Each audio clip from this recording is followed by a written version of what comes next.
गेल्या 3-4 दिवसापासून परळी तालुक्यामध्ये संततधार पावसाची सुरुवात झालेली आहे आणि या पावसाच्या पावसात परळी तालुक्यामध्ये आतापर्यंत 61% पावसाची नोंद झालेली आहे। त्यामुळे आता पुढच्या परळी शहराला पाणी पुरवणाऱ्या नागापूर धरणामध्ये आतापर्यंत या ठिकाणी 85% पाणीसाठा शिल्लक झालेला आहे आणि या नागापूर धरणातून परळीसह अनेक खेडेगावांना इथे पाणी पुरवलं जातं आणि त्यामुळे त्या परळीकरांचा प्रश्न आता मिटलेला आहे। त्यामुळे आपण बघू शकतो की आता याच पावसाने सतत पावसामुळे आपण खरीपाच्या पिकांचा सुख देखील झालेला आहे। आपण बघू शकतो की आता येणाऱ्या भविष्यामध्ये एखादा मोठा पावसाची देखील अपेक्षा करण्यात आलेली आहे।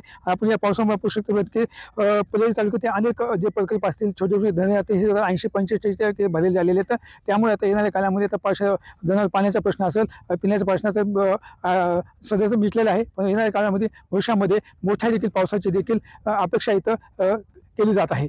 कॅमेरा पर्सन विकास वाघमारे, मी संभाजी मुंडे, TV9 मराठी, परळी, बीड।